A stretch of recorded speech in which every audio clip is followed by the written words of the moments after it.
Welcome to Sachs Realty's Tuesday Night Podcast, where we talk about anything and everything real estate. Each week, we deliver expert information enabling you to make better informed decisions while keeping more money in your pocket. If you're interested in real estate, this is your show. Welcome to our Tuesday Night Live.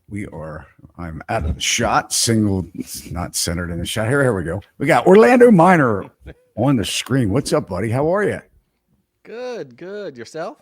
I'm doing well, man. Always good to see you, my friend. I know we caught up earlier on the phone today. You had an amazing once-in-a-lifetime trip that you took to Tanzania. I'm jealous. That's pretty cool. But I'm excited I'm excited to talk about all the things we have lined up, the commercial market, the banking crisis that we have, and the housing market. We'll touch that too. It's good to be here.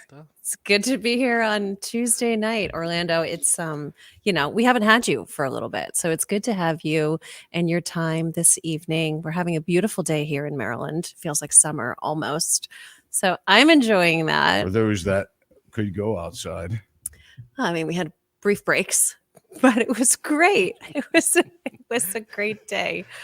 Melissa had to be out all day. She had things that she needed to do, so she couldn't be in the office.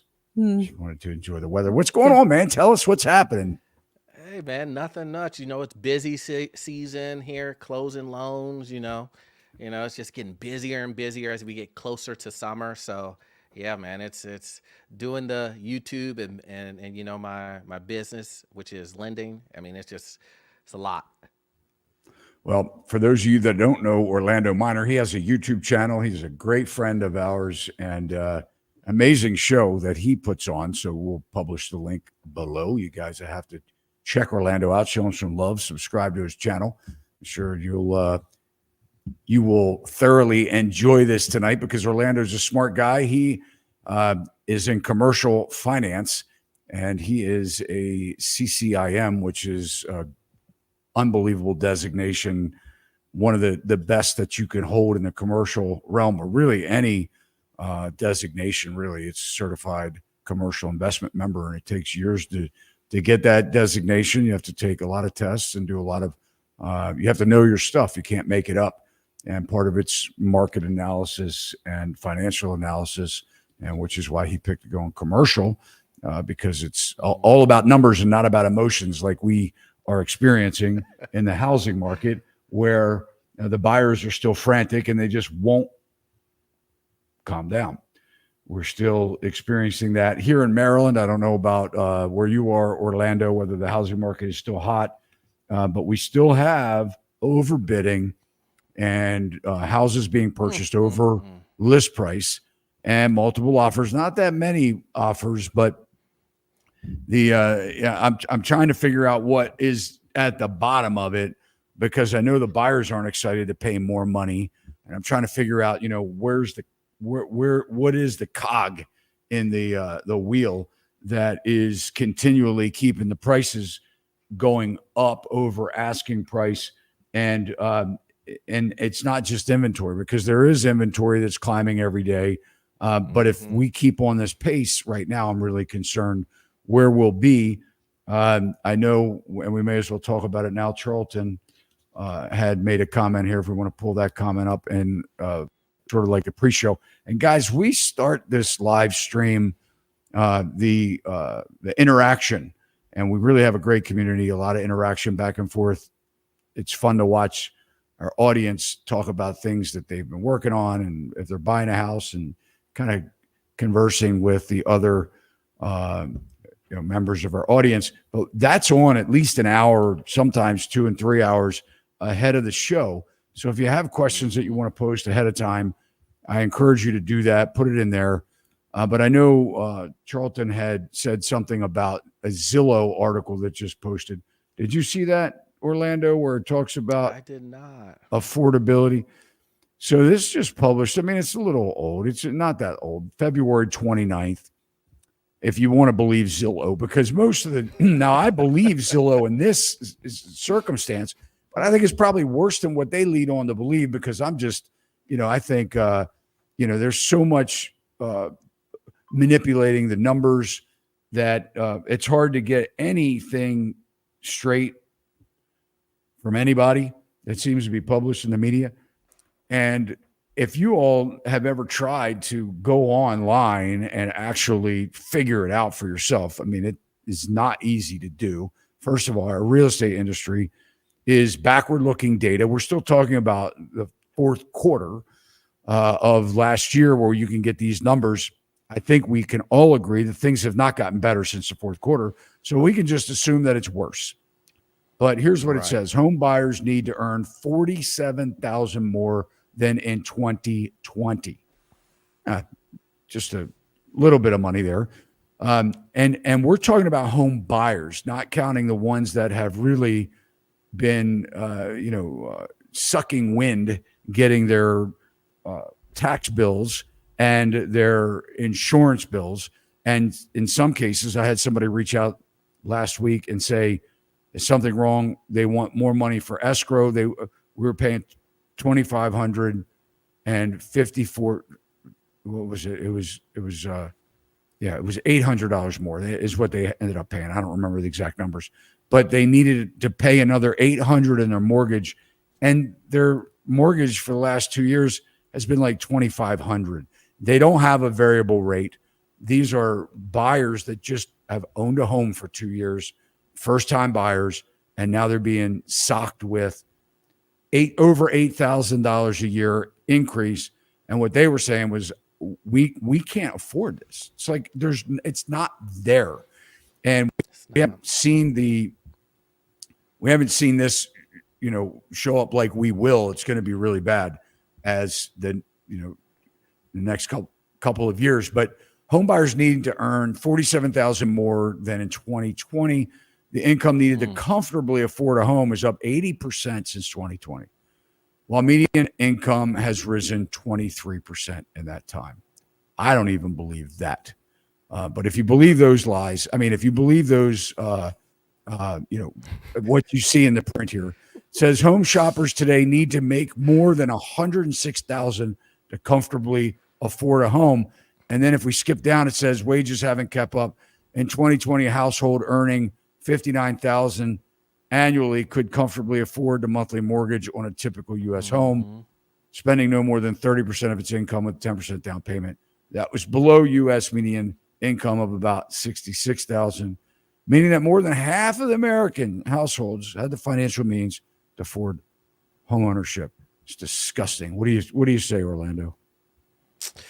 Yeah, man. That's that seems a little bit crazy that it's that much. But again, wages haven't really moved at all. Like they really haven't done much at all. So I don't know. It's kind of iffy. I just can't believe people are still overpaying on these properties.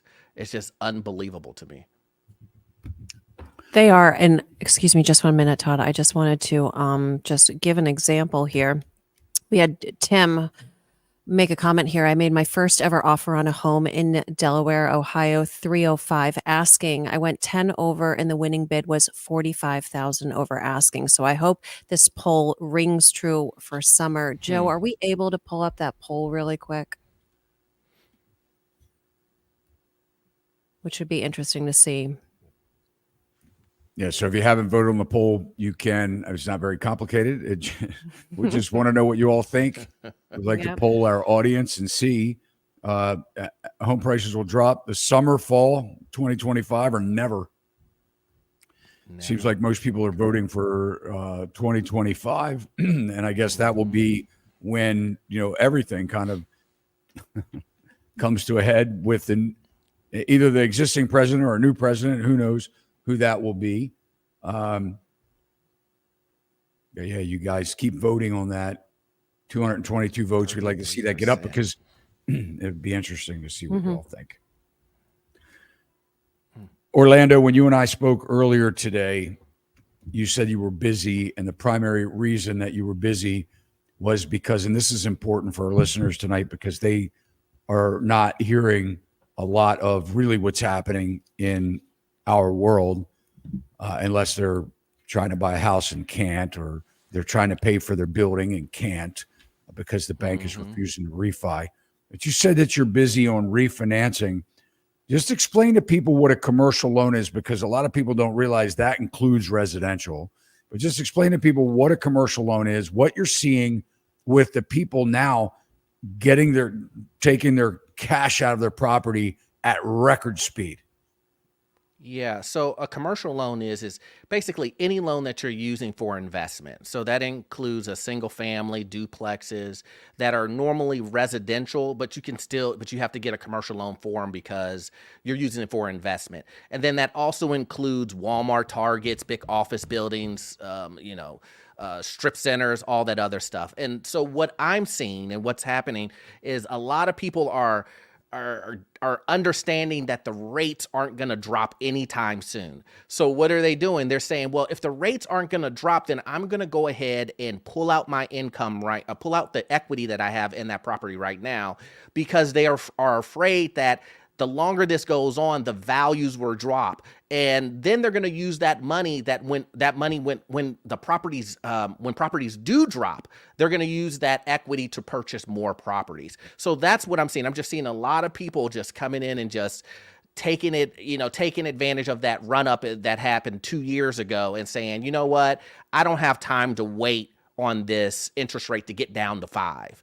They're not playing that game anymore, and they're just cashing out. And the important thing of what Orlando said here that you have to understand is they're afraid their value will drop. Yes. So what that means is if their value drops, they can't get their cash out of their property. So they're doing it now. They want their cash now because what they're banking on is that, number one, it's going to reset the refinance clock 5 years or 6 years or 10 years. I don't know if anybody's doing 10-year commercial right now. No.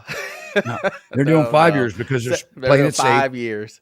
Yep. Right. So what happens is they're resetting that clock because they know that at least they've got another 5 years before their fate can be decided again when the bank says that they won't refinance. But they're taking that equity out because they know with the commercial crisis that some people say, well, bankers don't want to admit it.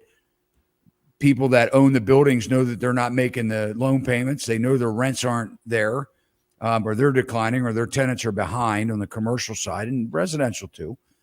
But the thing is, they want to take their money out because they're hoping that they can make that payment, that their insurance won't go up too much, where they hope that they could take that cash, reinvest it in something else that makes money, that they can just kind of arbitrage their investment. Is that a dangerous thing to do, Orlando? Yeah, I'm not a big fan of that, only because it just puts you in the situation to where your other property, the one property will drag everything down. And you have to understand, most of these investors, they're playing the imaginary game of the event that's going to happen, and they're risking their other property to do that. And so, it's really money that in my eyes, not numbers wise, but in my eyes as an investor myself, it's just money that you really don't really have, because you're trying to pull money out of the property. In a way, you kind of know the value is gonna drop, or you think it's gonna drop. And I just don't. I'm not a really big fan of sucking all the equity out of one property and then putting all the weight on that one property. And who knows? Maybe you buy wrong on the next property, and then the whole thing just goes under. Or maybe that one property that you pulled the money out of, it goes down and it takes you under. So I'm not a big fan of that. You're abusing the leverage. Yes. Yes. I mean, it's okay if you want to leverage a property. I'm okay with that from an investor standpoint. If you want to leverage a property in hopes that you can make income on it, so long as you have a reserve account or you have multiple streams of income that can pay the bills when something is not making money or losing money. But these investors that are taking things all the way up to, all the equity out of their property, I mean, that is just, that's a recipe for disaster. How are the banks approving it is what I want to know. Well, I mean, it's kind of hard not to. I mean, if your rule is that you have to go out here and get an appraiser, and an appraiser comes back and says the property is worth that, and then and everything else lines up, you have money in your account, you have liquidity, your credit's good, everything's fine, that there's income coming in, I could prove it, then I mean, you can't really do much. It's just really out of your hands from that point, and it kind of has to rubber stamp it and approve it. And it's really a personal choice based on the investor from that point, because everything else lines up in the current state. You think it has anything to do, and it just ran out yesterday, but you think it has anything to do with the BTFP? You think that has anything to do? I mean, let's just take a look at this for a minute, Joe. Let's pull up this press release. This is from March 12th. We all remember that weekend when Silicon Valley Bank shocked everybody. The regulators came in and shut them down. In an emergency effort with approval of the Treasury Secretary, the Department of Treasury will make available up to $25 billion from the Exchange Stabilization Fund as a backstop for the BTFP. It says the Federal Reserve does not anticipate that it will be necessary to draw on these backstop funds. I don't know the difference between a backstop fund and the bank term funding program, but I am familiar with looking at this next chart because this one is quite staggering. And we talked about this a little last week, but I wanted to bring it up again because it's timely that now that they just eliminated that yesterday. But here's the straight up line. So this is that March 12th weekend. So by Wednesday, February 15th, they had their funding in place. And look at this line, man. It just shoots straight up. Hockey stick. Isn't that crazy? That's nuts. And then it goes all the way up until June 28th. And then it kind of levels out. Now, I could be wrong, but what I'm thinking is these bankers are like, well, why aren't we taking advantage of this? I mean, maybe we're not in dire straits, but this is a pretty good deal. There's a lot of funding. I went out to WaFd Bank's headquarters in Washington and sat down with their CEO. And the CEO said, well, why wouldn't we take the loans too? Why wouldn't we? I mean, it was a great program. Yeah. But look at this. And then they said, one of the articles said that the banks were using it as a profitable arbitrage. But then look what happens when we get towards the end of the year in this chart. Right around November, man, look at it, skyrockets again. Now, one of two things were happening. One, the banks are struggling really big time and they needed that extra money, or the banks were profitable using, profitable arbitrage with this program. And the Fed said, nah, we're not going to extend it. We're going to eliminate it. But here's what I want to point out. March 6th, $163 billion in outstanding loans. I don't know what happened to the $25 billion that was set aside, or the backstop, or how the backstop means anything, or whether maybe if I'm looking at it and I say they set aside $25 billion and now we're over $160 billion, I'd say either they underestimated the relief that was necessary, but now what's happening with this money? Are these banks going to have to pay it back? And I just interviewed Peter Schiff last week, and his video was launched on Saturday. He says they can't pay it back. He says that every bank is insolvent. So my question is, why not make more loans? Why not do all these refinances? Yeah, if they don't, they're going to have these properties back, right? Yeah, I could see your point on that. What I can say is this, though, is that before, I would say about 2 years ago, or maybe even a year ago, the the credit box was way bigger than it is now. Now the credit box has shrunk down, and the LTVs on certain property types have dropped. They were sky high, and some of these ridiculous residential duplex, triplex loans, it was getting ridiculous. You would go to conventions and you would hear, banks giving 95% loan to value. And that has since gone away, and for the most part. Of course, there's going to be some people out there that will still do those type of loans, but for the most part, it has shrunken down. So I can see that, with that program, it's like, let's do more loans. And I don't deny it, but I would say that majority of the banks, though, are trying to figure out a way to make better loans. And a lot of the workout is happening right now with office buildings. I mean, I cannot stress enough how much workout is going on behind the scenes with office loans.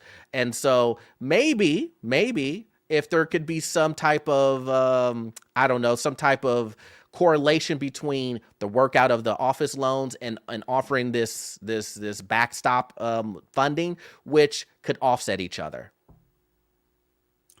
What are the bulk of these loans? Are they residential that you're doing? Oh, no. I would say a bulk of them are like apartment buildings, a lot of multifamily, which has not been hit, and it's bank's darling property type. It has not seen a significant drop in value in a long time, and a lot of multifamily landlord owners are scared. They just think that the values are going to drop because more people are deciding the rents are too high and they're moving back in with their parents, or it's just the applications and the units are just sitting out there. Applications are not coming in, and the properties are sitting more vacant. All you have to do is just go look at the vacancy rate and see when have we seen 10% in multifamily? I haven't seen that in never. So it's really big. You're seeing 10% vacancy now? Oh, easily. Yeah. Especially if Austin, some places in Florida. I mean, it's just widespread. You just have to really have to take care of your tenants. I try to tell the landlords, it's like, instead of trying to raise rent by $300-$400, trying to do some algorithm where you're charging people more and more, getting greedy, why don't you try to keep your tenants in? And it's because a lot of these landlords believe, and owners believe, that if you leave, there's someone right around the corner who will pay the $500 rate increase. And that's just not true. Not today. You think we need some more multifamily inventory? No, not at all. Zero. What would that do to? Say that again. What would that do to the existing inventory if we had more? Values drop. I mean, then the vacancy would just get higher and higher and higher. You mean new builds right now? I currently, I was working on a deal today, a new build. They just built 300 units, and they built it a year ago, been completed a year ago, and it's 50% vacant. 50% vacant in a huge city. You do know that on whitehouse.gov, the administration published a fact sheet that, and Joe, you may be able to find that, where they think we need more apartments. No, please. No. And what they want to do, which is, I'm not picking on this administration. I think it's just the government overall usually shows up to the party late, and then everybody leaves the party because they say that they're there to help and have a good time, and everybody's like, I'm out of here. But here's the thing. They think that they've got this great plan that they are going to take all of the failing office buildings, which is a massive, massive problem we have in America, a massive problem. These are everywhere across the country. I just talked to somebody, a client of mine. I've helped them out buy a house. I've helped them rent a house. I've helped them many different ways. And they're looking at buying an office building. Man, this building hasn't had anything done to it. They put a roof on it because I think it was leaking, and the new heating and air system because the pipes would have burst if they didn't. Other than that, it is just has functional and physical obsolescence like you wouldn't believe. You would be nuts to take on that project. It needs a bulldozer, not a, what we look at here, unless it was the right price, right? I mean, you wouldn't be nuts if it was the right price. But if you're going to go in there, you're looking at pennies on the dollar, not even close to 50 and 60 cents on a dollar, because who wants it? If you don't have a specific use for that place, and then with the way that they're changing things around and all of the new construction that's going on, most of these buildings aren't anywhere near that. They're developing these new, mixed use and plan unit developments. Yep. So the administration thinks that they want to put these incentive programs to help people. Now look, they say this is an answer to affordable housing, and it may be. So if they do this and they put affordable housing in these spaces, first of all, there ain't nothing affordable about it. Because when you take a 100-year-old or 80-year-old office building and you refit that into being a livable apartment building, maybe even a mixed use, it is millions and millions of dollars. So the only way that you're going to make it affordable is to give subsidy. You're not going to make it affordable by expecting a rent because the numbers won't work. So they could do that with the existing inventory that's out there, incentivize these existing owners to take a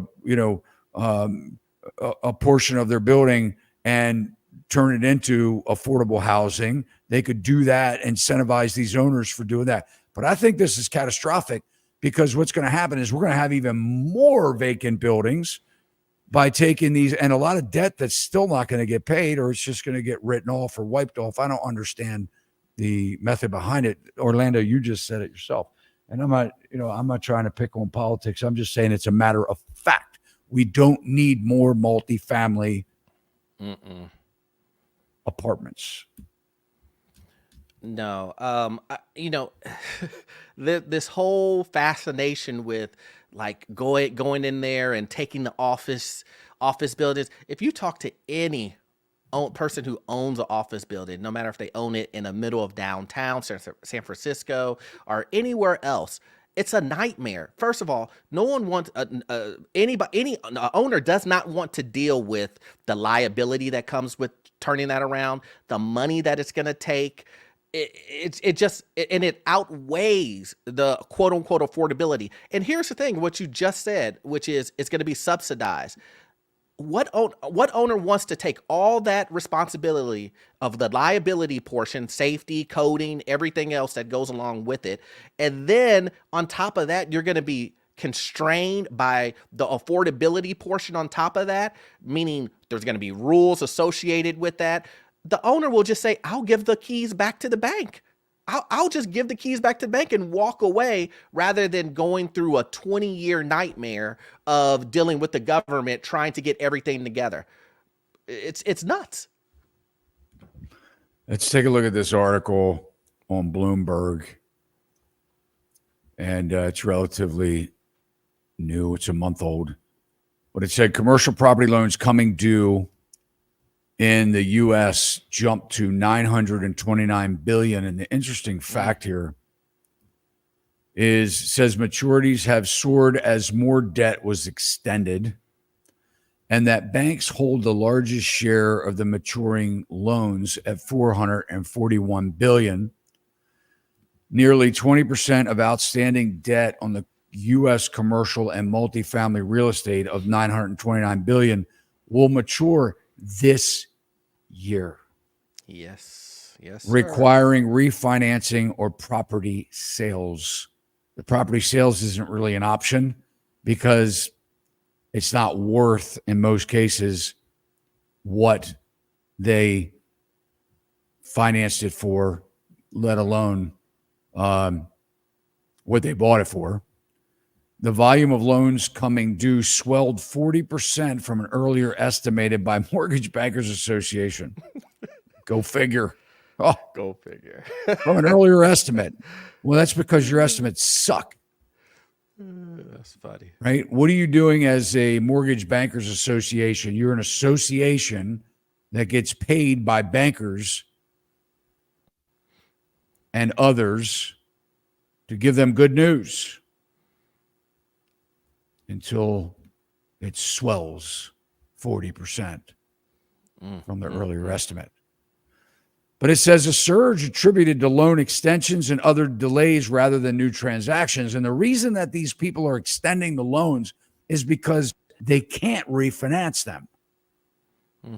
And the owner is trying to figure out, how do I come up with another $5 million that I don't have?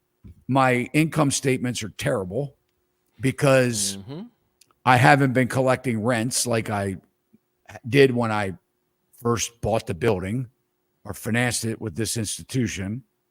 So my P&Ls have dropped, and the banks are going, what are we going to do?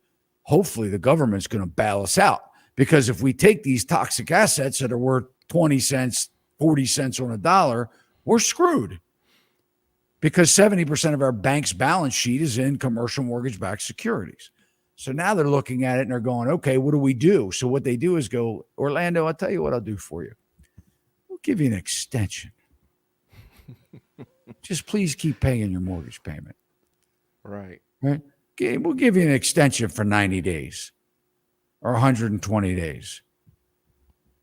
I mean, what do you think about that? Do you think these things, what do you do when you're the bank and the P&L's not there? Right. The property's not worth it. You know your borrower doesn't have the cash. What do you do? The only thing you can do in the workout like that is you're just hoping that they will be able to maybe bring in a partner. Maybe they'll be able to do something to restructure that, bringing liquidity into the property. And that's really the only hope you have. The property value isn't going to magically go up. So your only hope is that, like I just said, a partner, or they get liquidity from somewhere. And you be honest with you, a lot of the owners are telling the banks that. They're telling, just hold your horses, hold on. I'm going to figure this out. And especially on these bigger projects, it just, I don't know, I just don't see it working. A lot of the times, these individuals bought these multifamily or these big office buildings, and they overpaid for it to begin with. I mean, straight out of the purchase, the day that they purchased it, it was overpriced to begin with. And their only hope was, well, rents are going to continue to go up, no matter if it's with the actual multifamily or retail or office. Everybody was saying rents are going to continue to go up, up, and up, and up. So they bought the property like that, as is. And the property didn't even cash flow a lot of the times at that moment. And how did they make up for that? On the banking side, they put in more money. And that money now is gone. There's no equity in the property now. Yeah. And they weren't planning on taxes going up. They weren't planning on insurance going up. They weren't planning on replacement costs to go up. They weren't planning on labor costs to go up. Their own staff, right? They weren't planning on for their tenants not needing to pay rent for a period of time during the forbearance program. They weren't prepared for the evictions and the legal costs to do that. So let's go back to that article again. And further down in the article, it says about 4.7 trillion of debt from all sources is backed by U.S. commercial real estate. $4.7 trillion, ratcheting up concern among regulators and investors as building values slide. Increasing defaults and write-downs have hit lenders such as New York Community Bancorp and KKR and Company's Commercial Mortgage Real Estate Investment Trust and holders of commercial mortgage-backed securities. 4.7 trillion of this, right?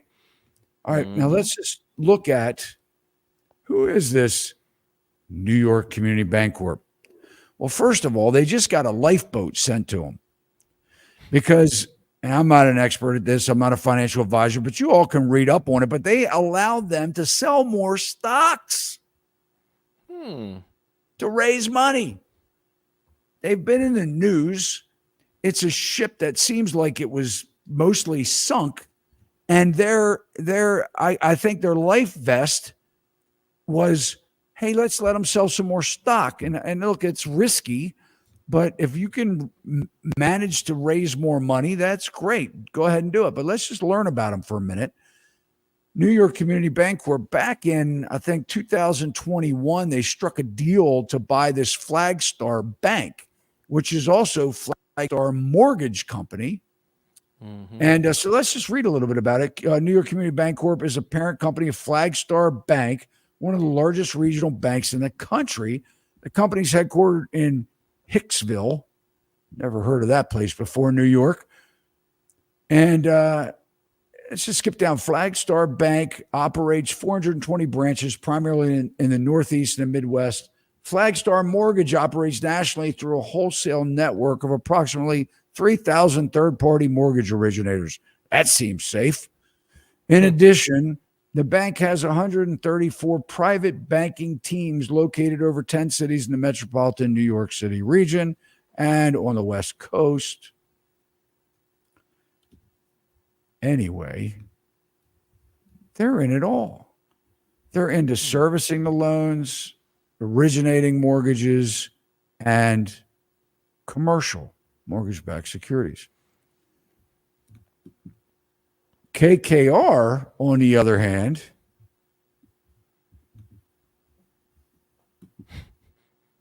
in this article on Market Beat, says that insider selling, KKR and Company, major shareholder sells 13,800,000 shares of stock. This was published yesterday.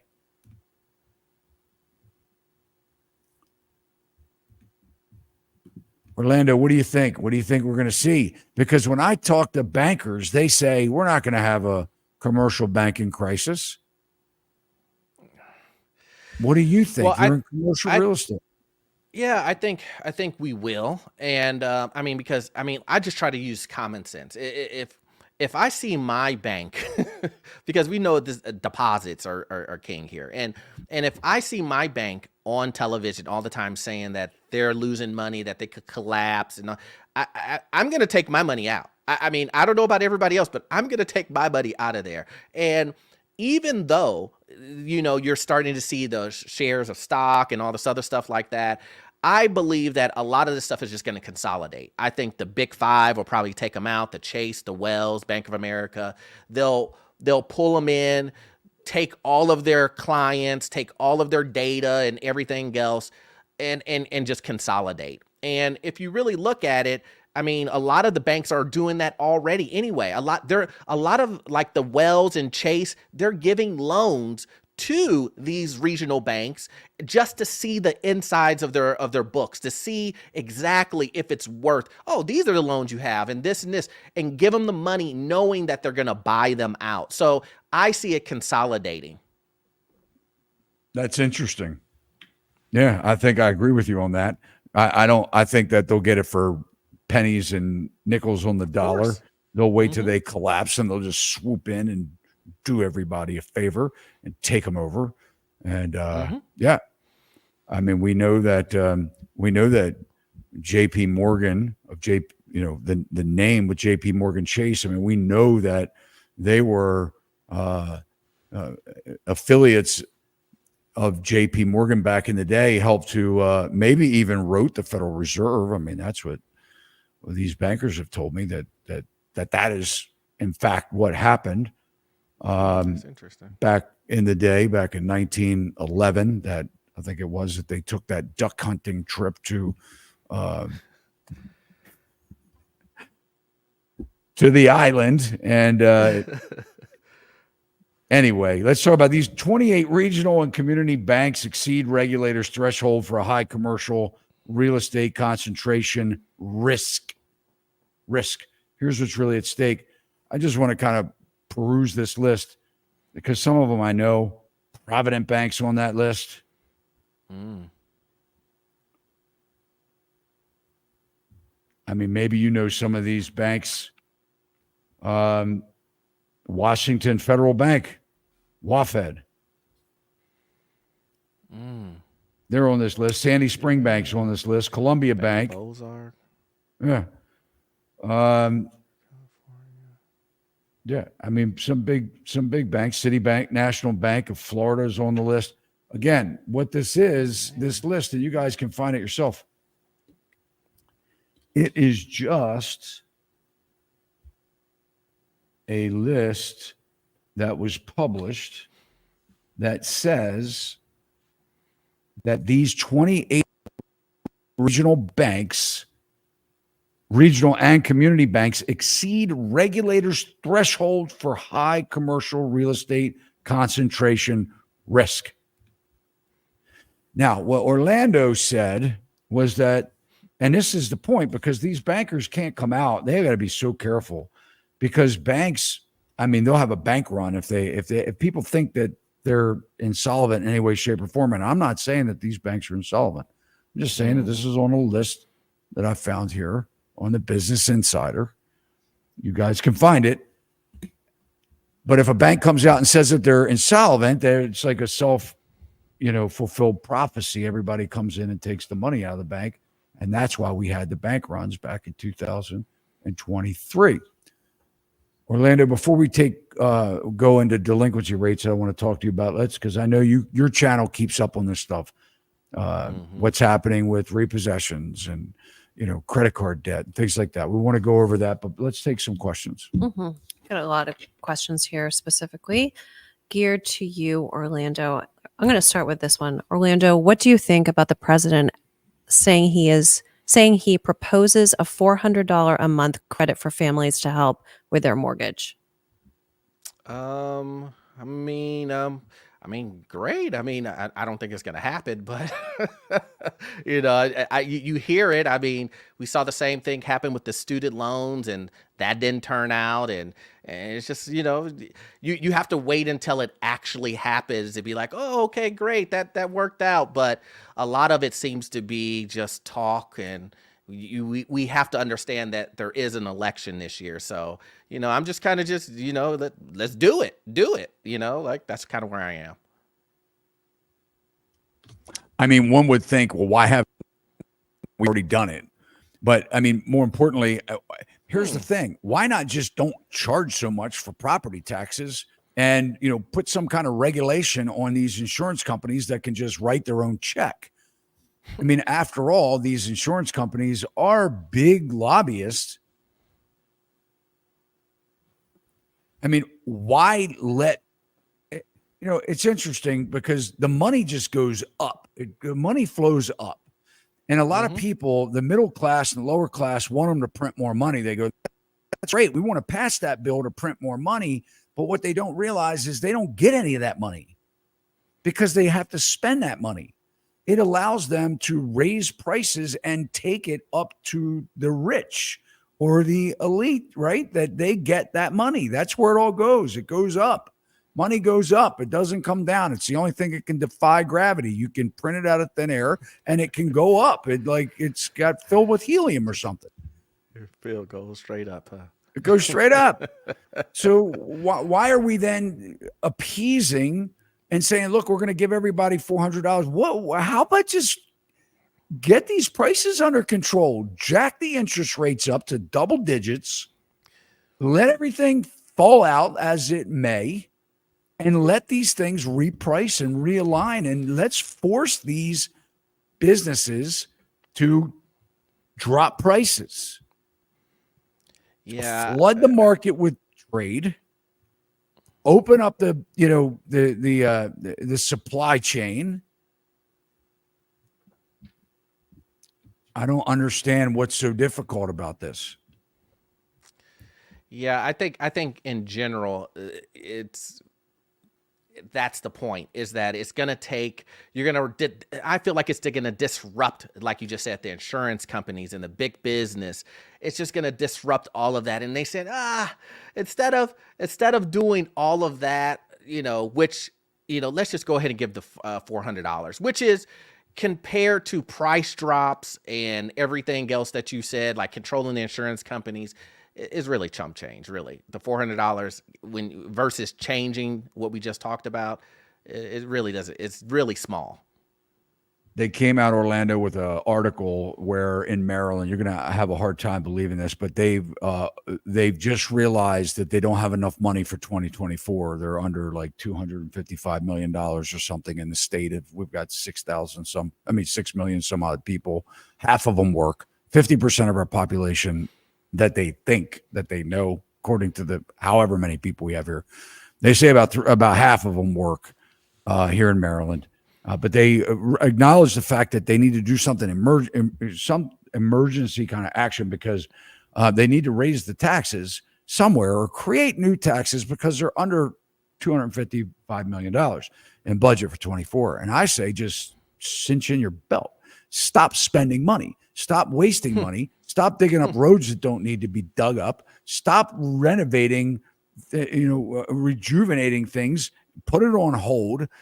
Stop talking about taxes because it's going to exceed $255 million. It's like it being at church.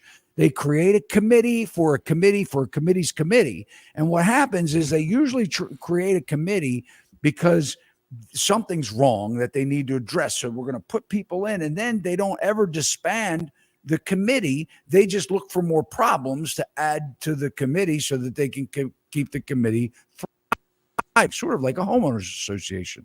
Right. Which, I mean, they have to take community walks to see who's violating, to see who has, one extra little dog or, painted their back door purple or whatever. But so here's what we have. Now we need $255 million.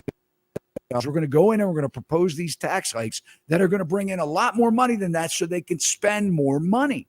And then just a couple days later, another article in the Baltimore Sun that says the 6% sales tax is no longer enough, that they need to start looking at that because they haven't raised it in a while, 6%.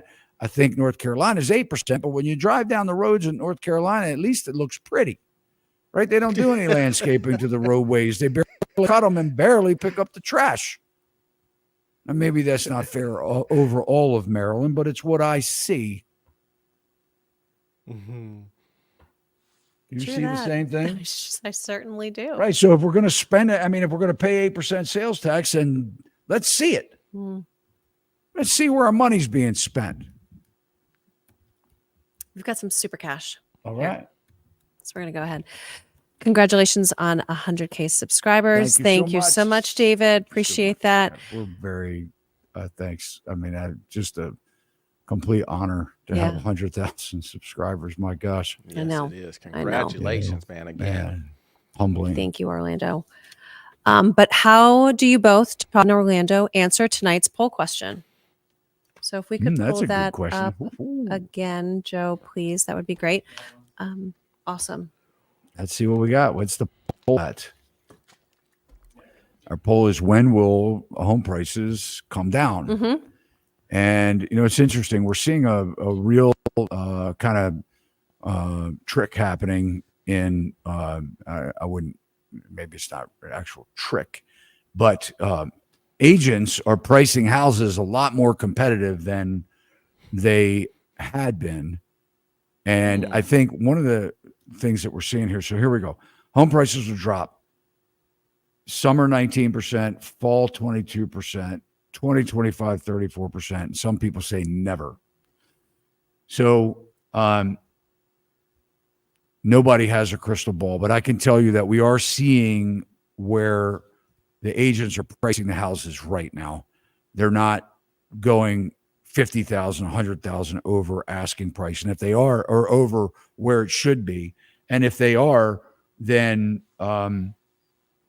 it's sitting on the market. But if a house is in what we're seeing is if a house is in really good condition, moving condition, we're somewhere in that low 300s per square foot. And I know it's not an easy way of calibrating what's happening with the housing market. But in Maryland, what we're looking at is what would it cost to build that house, bring it out of the ground, bring the utilities to the site. And it's going to be probably more than $350 a square foot with today's product costs. So if you can see that a house has been updated, maintained well, and you can, I mean, the kitchen's not 30 years old, you can probably expect that you're going to be in the, you know, the low 300s per square foot. Now, that's a big improvement from what we saw, you know, 2 years ago. So what I'm seeing is that the prices are coming down as far as the ask price, but we're still seeing on those quality homes, we're still seeing where the multiple offers are happening and they're getting over the asking price for the house. So when do I think that won't work anymore? I think as we get into June and July, we're going to start to see more inventory hit the market. The telltale sign is going to be in the next 30 days because we'll see what happens. That spring inventory, by right now, we're starting to see properties come on, but by April 1st, certainly by April 15th, we're going to see the peak of the spring market. It will be the absolute peak. That's where we should see the biggest inventory rise, more than we've seen in prior years. If we don't see that, we're going to see another year of bad sales.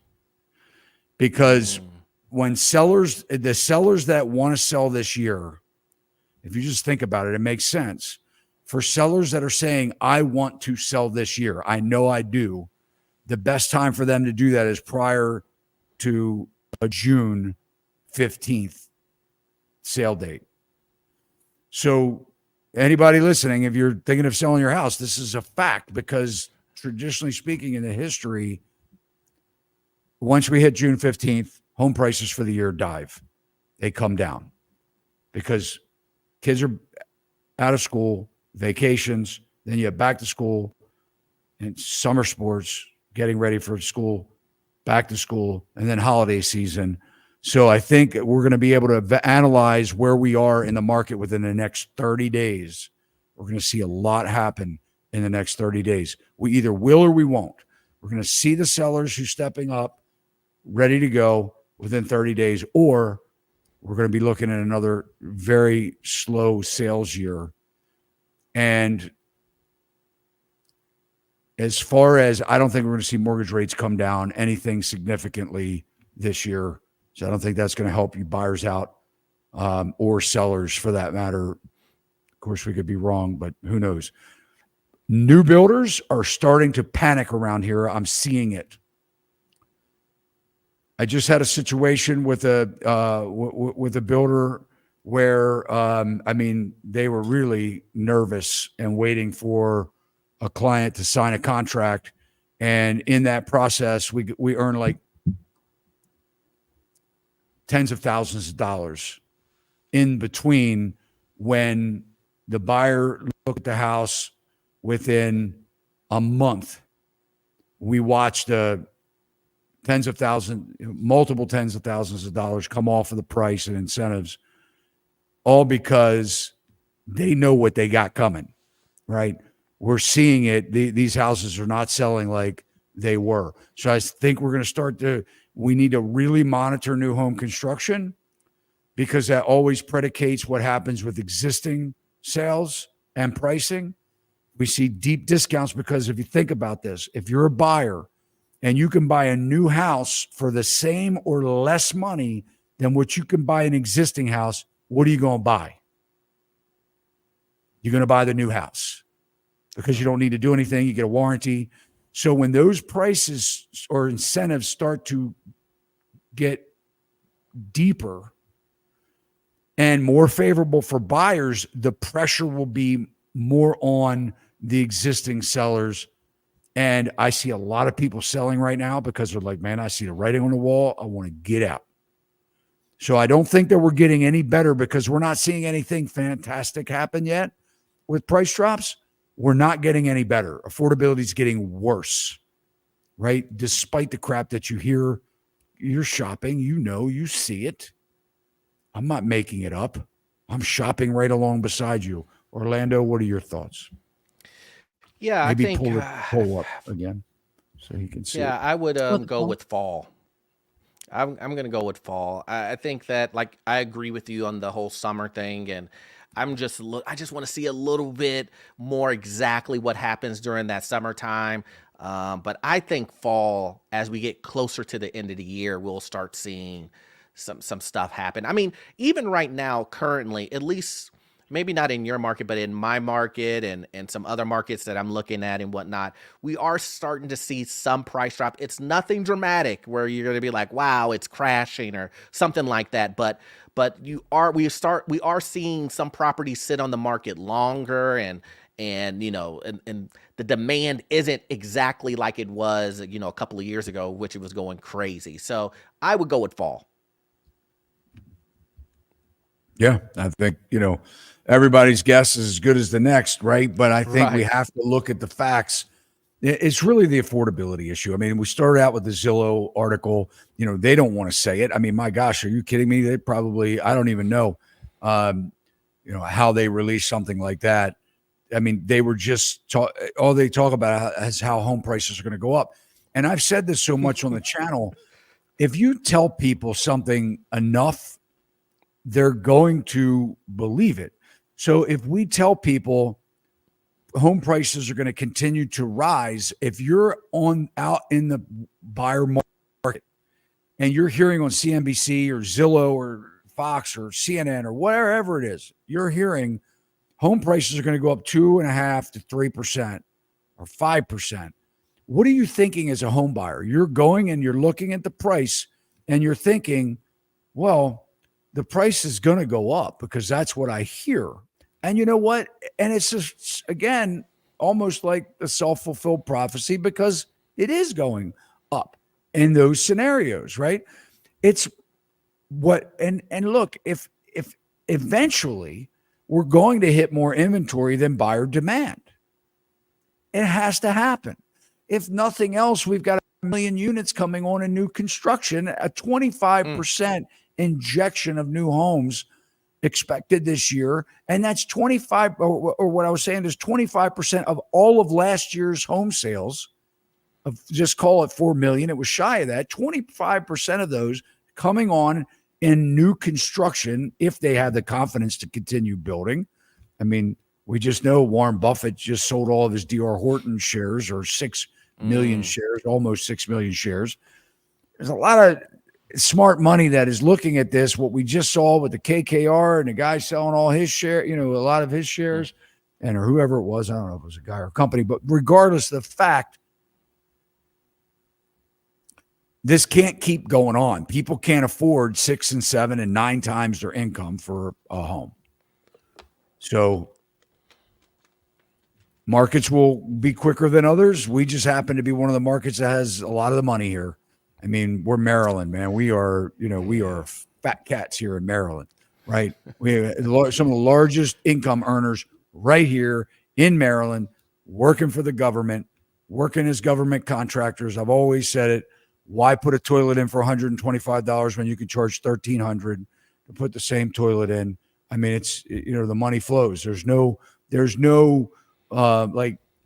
it seems no real fiscal responsibility. Got another super cash. We have this one. Love the content, guys. Did that pull up? There we go. Love the content, guys. MAGA 24. Us. Thank you so much. Thank you so much. I mean, it's, some people may not like that. I mean, I try and stay out of the politics. Stay out. I mean, look, you can go Republican, Democrat. You can go back and find problems with every one of them. Okay. Every single one of them. I think this is cliche, but the problem with our system is a two-party system. I mean, that's, why, I mean, there's arguments. I could pick up some good arguments on both sides. Mm-hmm. How about this one? Should I buy a condo right now in Florida or Orlando? And I think they mean asking. I think they're asking you. It's like a comma Orlando, although it could be Orlando, Florida. You can answer that however you like. The answer to that is no. I'm really, really, really. And if you come to my channel, you know that I am just really against condos. They're so hard to sell. The HOA fees are insane. You have to pay 2 insurance premiums for a condo, and the prices are the first thing to drop. So no, I'm just really against condos unless, like I said, unless you're just getting a ridiculous deal. But most of the time, people aren't getting ridiculous deals. Most of the time, people either get trapped at the top or the bottom. I mean, here goes to all my condominium owners. I mean, it's an apartment. It's what it is. It's a multi-family apartment. It's just you own it, right? You can chop it up however you want. And Orlando's right. You are at the mercy of the association. If they raise the prices, your values come down, right? And so what they do is they don't raise the prices on the condo fees because they're all owners and they're like, oh my gosh, if we raise them. But here's what they do. They assess you. So now all of a sudden you get a bill in the mail for $1,400 or $10,000. So it's like, well, if I was going to spend $10,000 on an assessment, I wouldn't have picked the color that you picked in the down in the what am I trying to say here? Or whatever, the community room. Because what happens is that's what they do. They get this little clique together that they stick together and they go, we need to handpick, like we need this one because if we get this guy or this woman, they're going to go with us and we're going to vote on these things. And the rest of the community, all you do is show up and complain at the board meetings. Doesn't do anything for you because you've elected a board and that board makes all decisions in the community. So if you're in an area where they decide that you don't need great snow plowing, if you slip and fall, it's unlikely you're going to sue yourself. And that's what would happen. You would sue the association, which ends up being you. So that's kind of doesn't work. I've never seen that work out very well. So now you have people that decide how your snow removal is going to be, whether they're going to use salt or not, or pre-treat, whether they're going to cut the grass on a Monday or a Friday or every other week, or now you're whatever, it goes on and on and on and on about these associations and the power that they have over your enjoyment. And a lot of people, they either just don't care and they're okay with it, or they hate it and they move. And then like Orlando, they realize that I just sold a condo not that long ago. I don't want to say where, but I mean, 20 years later, the condo had barely gone up in value. People don't want to be there. Yep. That's how it works. They just don't want to be there. I'm going to bring up this other super chat here. My comment is deleted when I recommend your channel, LOL. Just figured I'd let you know. Yeah. So is this somebody that called in and said that? Right. Yes. All right. So let me address this to show you how it works in this. I can't believe it. Anybody would delete us in the comments, but I mean, I don't know, Orlando, maybe you could think that that's possible. Maybe they didn't want you to click over on us, but a lot of times there are fake accounts. And a YouTube creator could create 3 fake accounts and literally publish themselves and, spam other people's channels. So, it can be that they think that you're me in an alias, which I don't have. I have 2 accounts. Well, I have 3 accounts. I have Todd Sachs Realty, and our housing market insider, because I don't have time to do any of that stuff.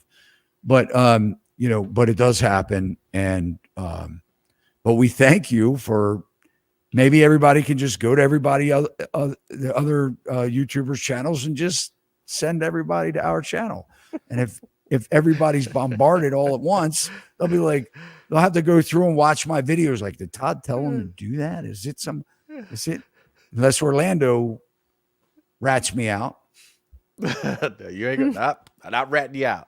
Unless it's your channel. Unless all of a sudden everybody goes to your channel. But we thank you so much for commenting Yes. on other people's channels, telling them to visit us. We Yes. love that. Thank you. Got another question here for you, Orlando. Orlando, how many loans have you approved that eventually defaulted? I don't know. I would say at any time given year, I would say maybe 10, 20 around there that you get back that someone has defaulted on the loan.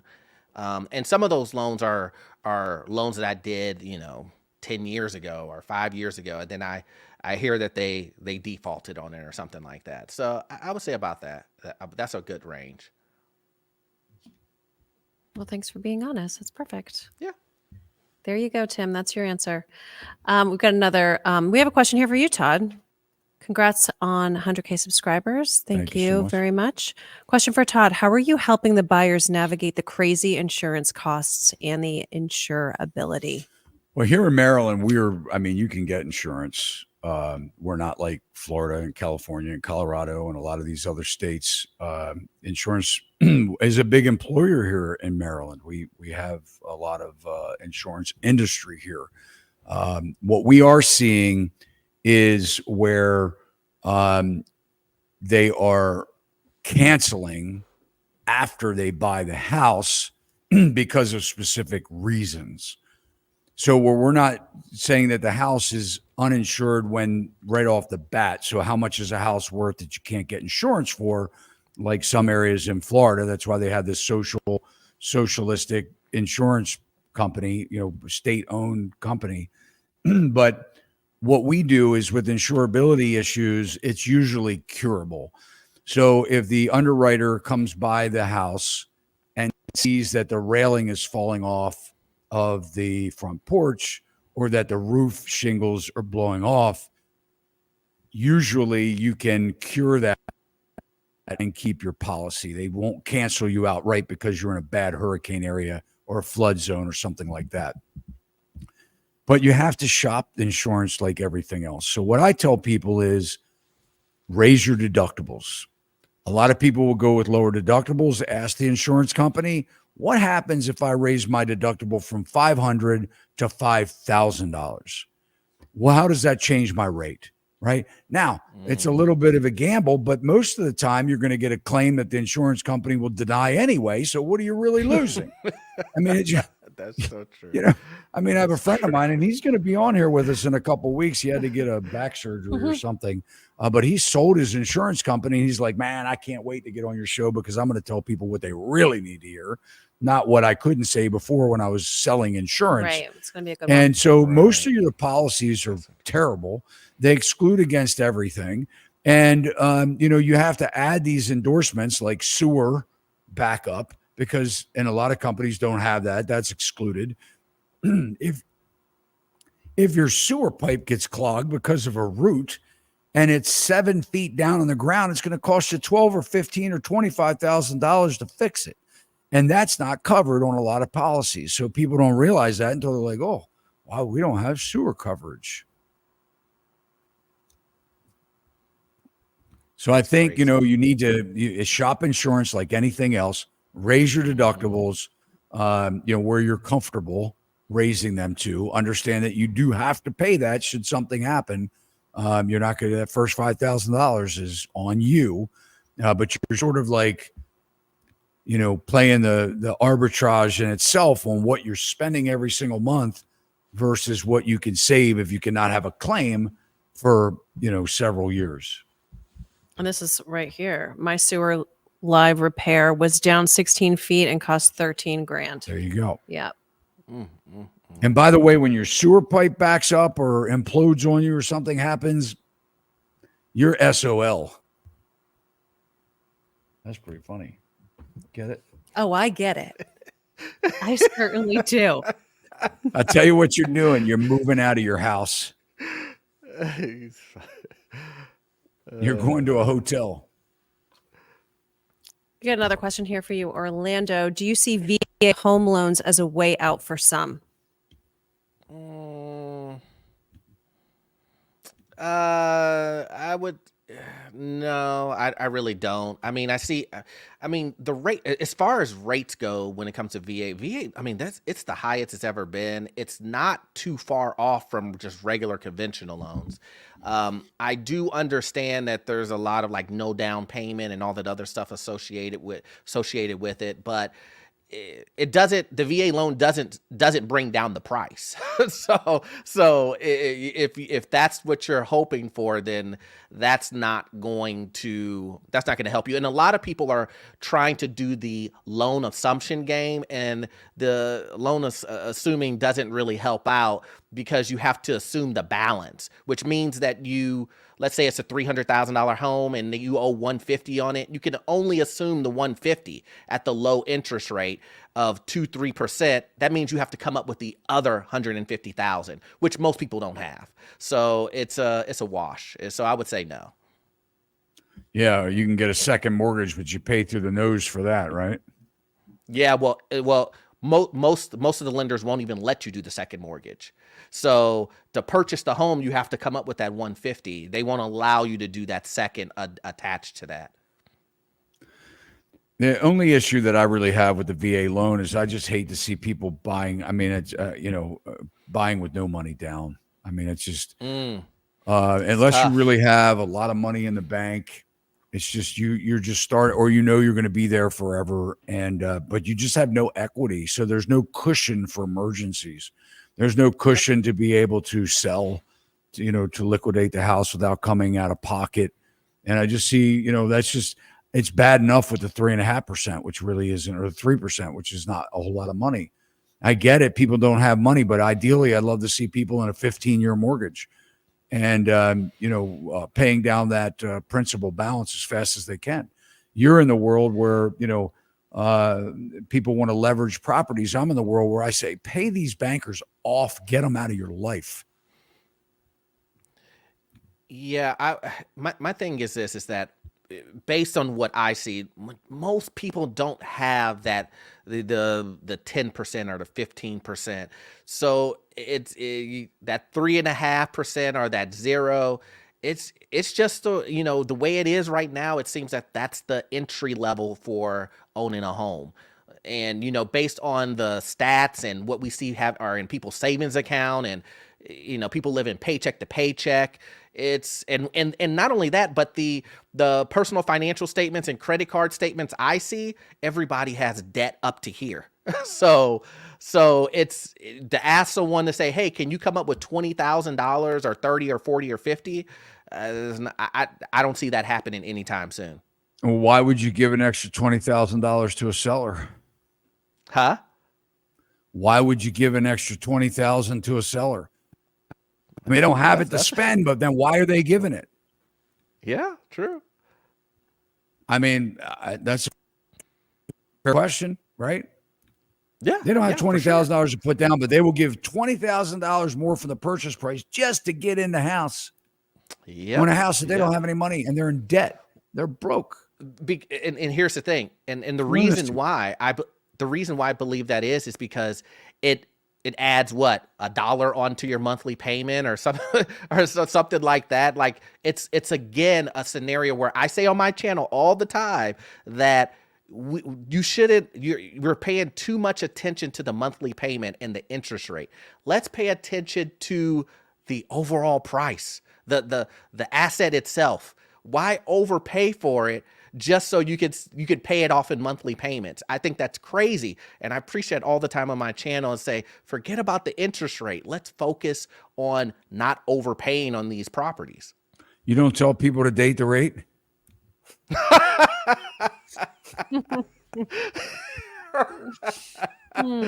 Oh, you're laughing. Oh man, that's funny. Oh man, date the rate, marry the house, folks. Date the rate. I'll say that here. Be prepared. You said that. I'll just leave the live. I'll just leave. I think we answered. Yeah, gotcha. Yeah, we got that one. But we do have some more questions here, Orlando. How about this one? Why do they keep building if no one is moving in? Vacancies?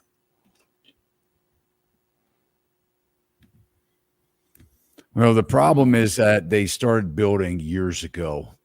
So when you're looking at a commercial project or any kind of major subdivision, it can take a decade to get your plan approved. And what happens is, the market is booming when they're in that, phase of let's just add to the inventory and we'll guarantee our money. They don't see the downturn in a couple of years. So just take a 3 or 4 year project to build a couple hundred unit building or community takes years. So they're just coming on at the worst time. Yeah. Nobody saw it coming. Nobody saw it. Yeah, I agree too. I think that, like you just said, it previously, it just takes so long to do it and a lot of red tape and they're going to continue moving forth and just kind of hope for the best. So, yeah, I mean, it's going to continue moving on. And a lot of these guys, I mean, they have credit lines and they only have a certain amount of time to use those lines. And so they're going to, put them to use and go ahead and keep building. Imagine telling your banker, well, here's the problem. You can't sell them. You can't sell them because the investor is going to smell your blood and be like, oh, you're halfway through building this thing or 3/4. You don't have anything rented. Oh, I'll buy it from you, but it's going to be at a deep discount, right? Yes. They can see you're bleeding out. What are you going to do? Go to your bank and say, I think I just want to take a break. I think I just want to call things off for a couple of years, get the units built, and people can climb up the fire escape to get to the 3rd floor unit. We don't have the elevators in yet, but I think I just want to finish a couple of these units and just let it sit vacant. What's the banker going to say to that? No. No. No, thank you. You better Bad idea. You better keep building. Stupid. So what they do is they just take the banker out to lunch and say, everything's going really good. Well, let me see those vacancy sheets, or how many commitments do you have? And they're like, oh, yeah, well, Melissa's working on that. I'll get that over to you soon. How about this one, Orlando here? Are you seeing the 3 free months signs there too, like here? Oh, yes, for sure.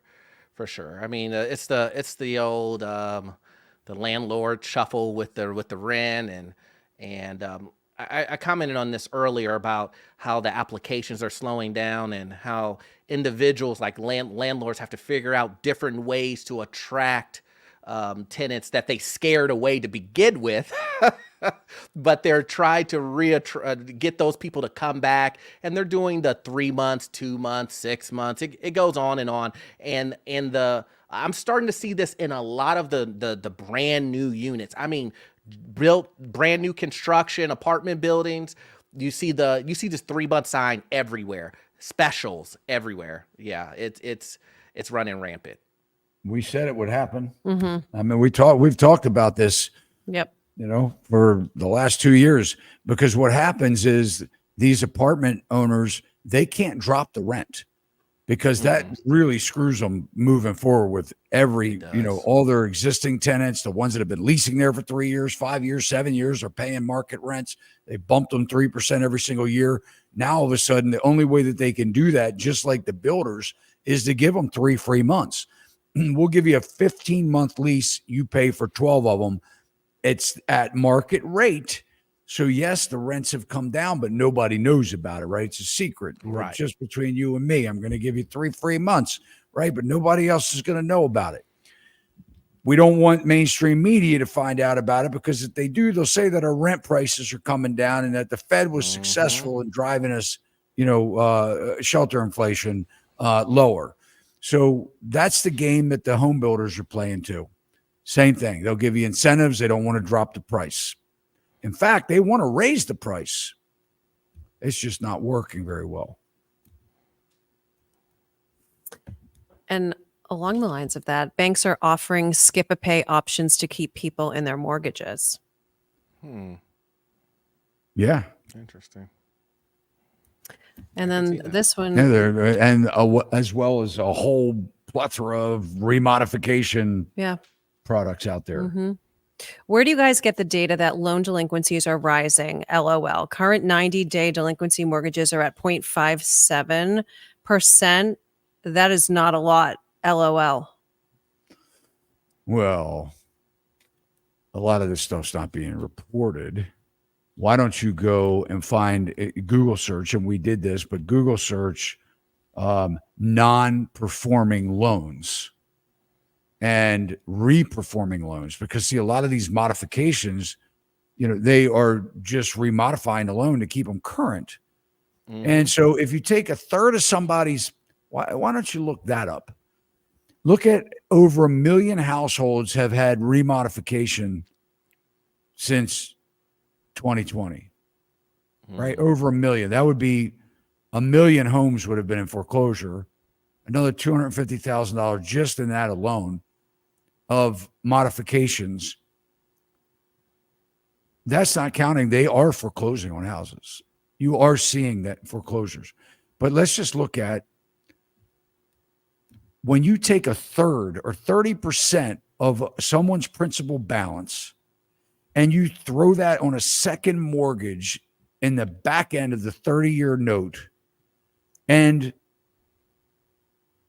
you recast that mortgage into a 40-year mortgage, what does that do for the borrowers? It prevents foreclosures. That's what a lot of this is. That's what's been happening.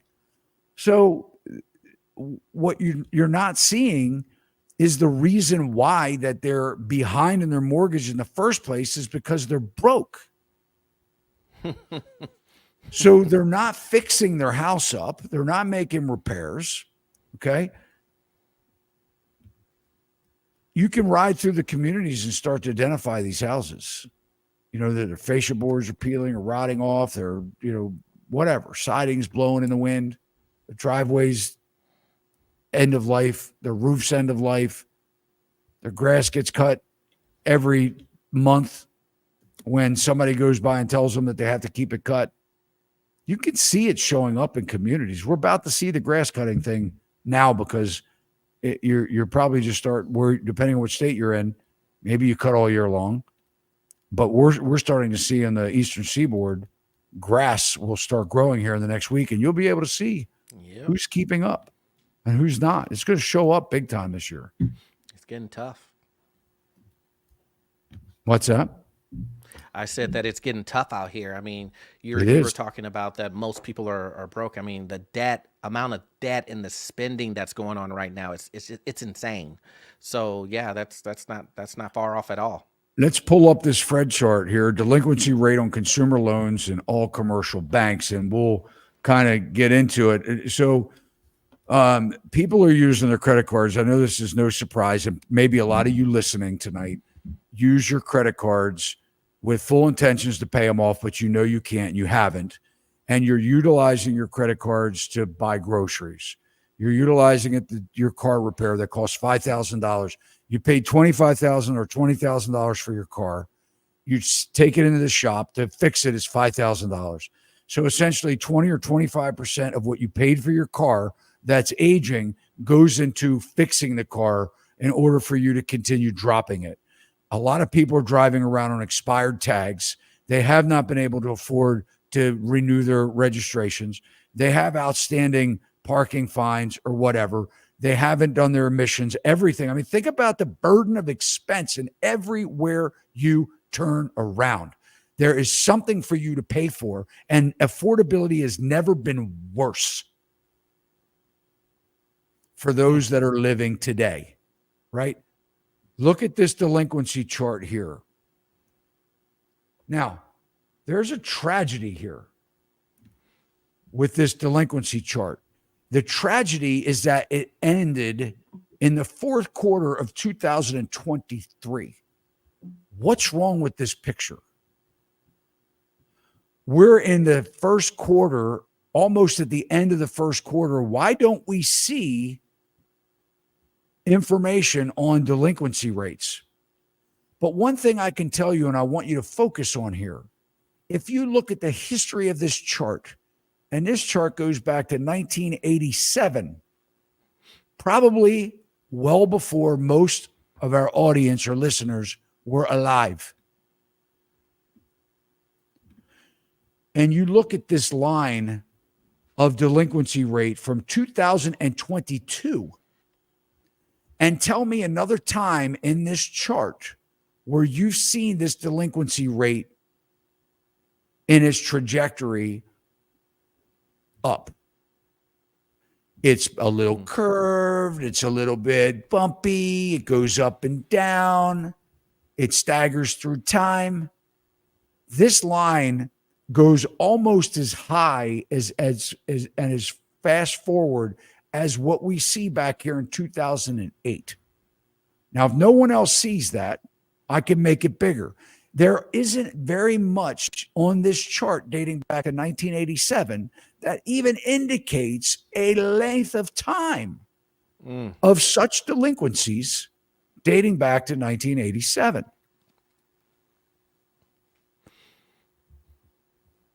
We can go to the next article here. This was published by the Federal Reserve Bank of New York, dated February 6, 2024. Credit card and auto loan delinquencies continue rising, notably among younger borrowers. And let's scroll down and look at this. Annualized, approximately 8.5% of credit card balances and 7.7% of auto loans transitioned into delinquency. Now, I'm not talking about the percentage of people just paying their basic bare minimum payment on their credit card that they won't pay off for 30 years because they have to keep spending, and every single month the interest payment is costing them more money than their payment that they made. And look at this. This is, again, guys, this is skewed data. This sucks because it's last year. We have gotten so much tighter in our pockets since December of last year.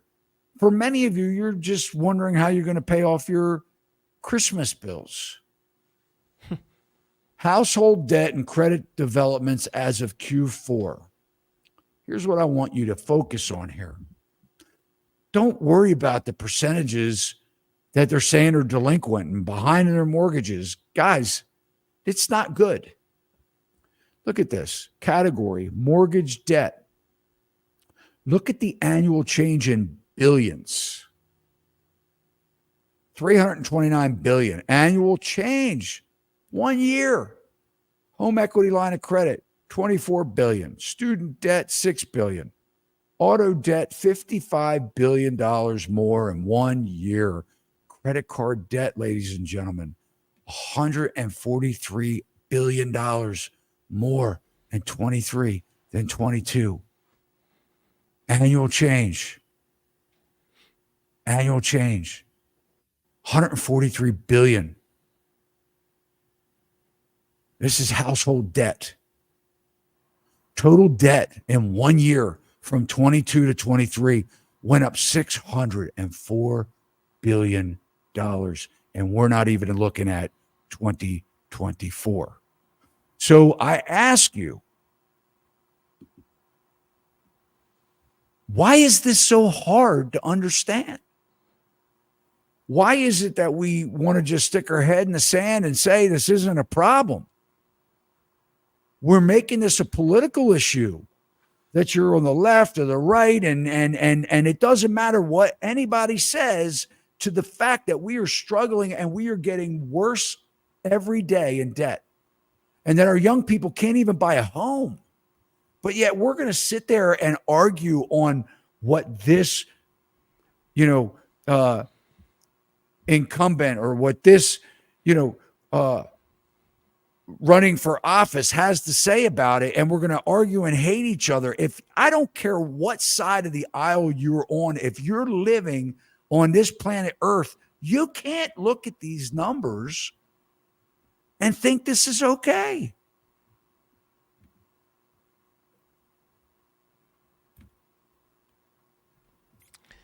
Yeah, and these numbers are crazy, and you know, when it comes to the credit card debt, is just getting out of hand, and you know, I see credit reports every day, and when I'm running people's credit and looking at it, I am seeing tons of 30, 60, 90-day lates. And you know, the weirdest trend that I'm starting to see that started at the beginning of this year and still continues on is people getting 30 to 60 to 90-day lates on the smallest amounts. I'm talking about $50. I'm talking about $30. I'm talking about $100. And then when you go back to them and say, hey, you know, why were you late on this? And they're like, well, you know, I just had a rough month, or, you know, or I had to pay this payment. And there's a lot of shuffling around of money when it comes to even making the minimum payment. And also what I'm starting to see is that, I don't know if you just saw the report that came out that showed that a lot of that buy now, pay later stuff is really starting to get its legs underneath it. And a lot of young people are starting to do that, and they're attracting individuals with the old 0% interest, you know, in the first 2 months, and then you could pay it off later. And that is really starting to become a huge trend. It is now at Walmart at the kiosk where you can just do the buy now, pay later for your groceries. And it's just getting out of hand. It's because these people can't sell their goods unless they entice these people to get deeper into debt. And that's my point here. You know, I mean, we're seeing people that are really, I mean, they're struggling. And here's what I'm going to, you know, there's a lot of people say, where's the hope in all this? You know, what I can tell you is you need to focus on probably deciding what you spend your money on. You're going to have to reel it in. You know, these young people, I mean, their friends are getting married. They don't just have bachelorette parties or bachelor parties local anymore. They got to go to this destination. I know I've talked to so many young people that are so broke because they've been to 6 weddings and they're spending money that they don't have, going to gowns and, you know, these extravaganzas. You better start reeling that stuff in and going to the local bar down the street from your house and having your bachelor party. You can just say no. I can't afford say no. It. Right. If you want us there, then forget it. Right. Somebody comments here, hope is not a strategy. It's good to have hope, but yeah, you don't want to behave badly financially and hope that you're going to get bailed out. I think those promises are gone. You might be hearing about it now. Question for Orlando? That was a little steamy. It was. Yeah.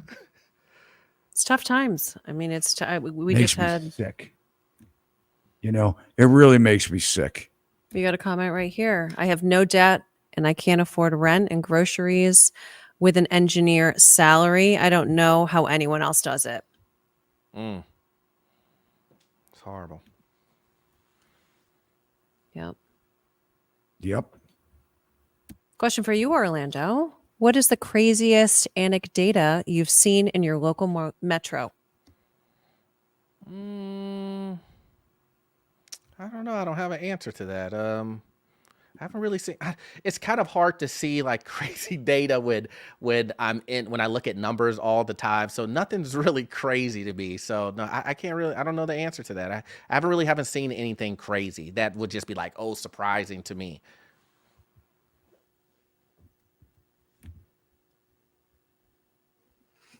Got another question for you as well. Bear with me here. I'm going to do this one. This is just another statement that came in. I am a broker for 30 years and live in the suburbs of Indianapolis, and the prices are coming down big time and staying on market a lot longer. Thank you for that, Sandra. Thanks for being honest. Good Yep. Yeah. Yeah, I think this is West. And we talk about this all the time because you're taking somebody. All right. Here, let's flush out this scenario. So I have a buyer, and I go to a house, and I don't have a commission check, and I haven't sold a house in a month or 2 months, and I have a mortgage, and I have bills that are due, and I have this. Let's just say it's a young couple standing in front of me, and they're pre-qualified. They're pre-approved. They got a letter in their hand that says charge, right? And now I show them this house, and I have to make a decision. I had to say, do I advise them of the caution in the market? Do I advise them on what they should do to get a house? They should definitely have a home inspection. They should definitely get an HVAC inspector. They should definitely have a good roof inspection. They should definitely do mold if there's a basement. They should definitely do radon if there's a basement. And these things are going to cost a couple $100,000 collectively. I mean, a couple $1,000. Did I say $100,000? Makes expensive inspectors. A couple $1,000 collectively. Or do I walk them through and say, what do you think, guys? Do you like it? Well, if you want to get this house, we better forgo all this stuff. Because it's limited inventory out there, and we better go in with guns blazing. And we better just offer them the moon if you really like it. I mean, it checks all the boxes, doesn't it? All the boxes. What are we expecting people to do? It has to start with the buyers.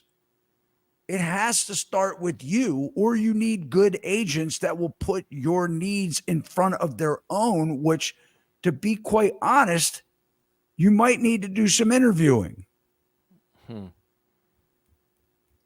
I mean, maybe there's a couple polygraph tests, local people that you can ask them if they'll do a polygraph, and you can ask them, I don't know what to tell you, but you have to interview people. But what you have to do is wake up and decide for yourself, what is my limit here? What is my budget for this house? What is it that the house needs? If somebody's telling me that I can't buy it if I get a home inspection, I'm going to say, see you later. Good luck, because there's other people standing there that will do it too. But do I want to put myself in the risk category of the remorseful people that can't afford their house? That's the question.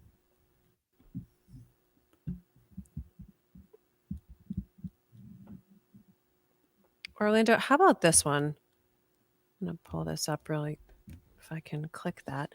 Hi, Orlando. Recently, as of a few months ago, a remark was posted on my credit report saying something like affected by natural disaster. Have you been seeing that? And how is that affecting a credit score? That something was affected by natural disaster.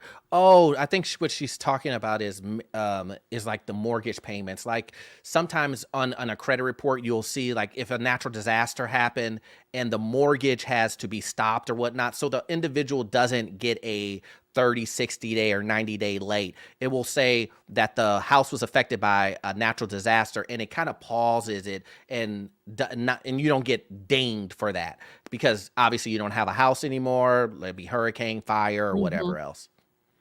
Well, here's the thing with that. Why aren't you paying your payments?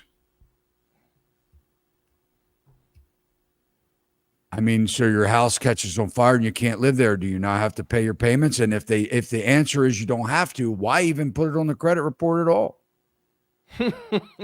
I mean, it makes sense to me. Why even say it in the first place? Well, they were late 3 times, but it was because of a natural disaster. Well, just don't put it on there, right? Yeah. Or better yet, where's the insurance company to step in and make the payments?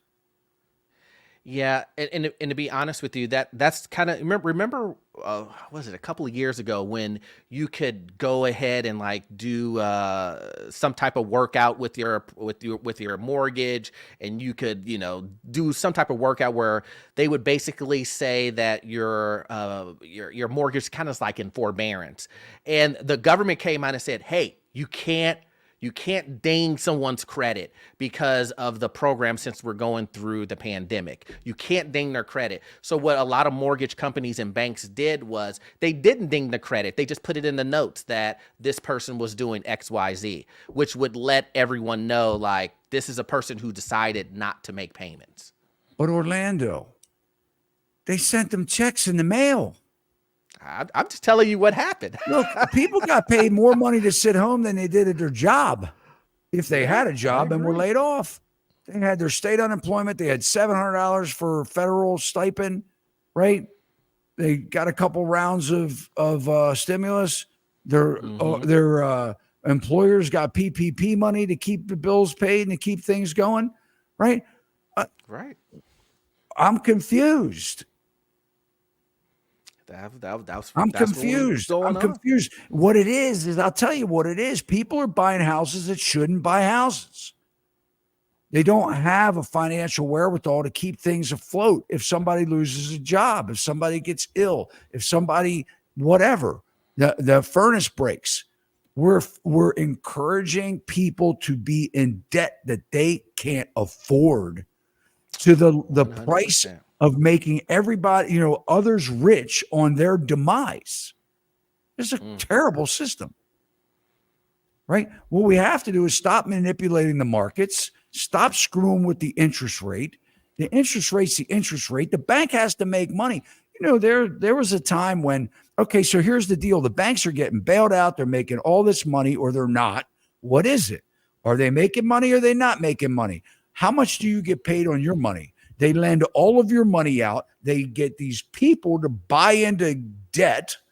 They're whacking them over the head at 30% interest rates on a monthly credit card bill. And how much money do you get on your money sitting in a bank? Nothing. This is some system we got here, ain't it? Yeah, right. The problem is we're not in it.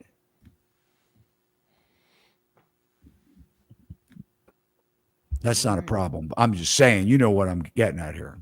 Oh, 100%. Freaking ridiculous.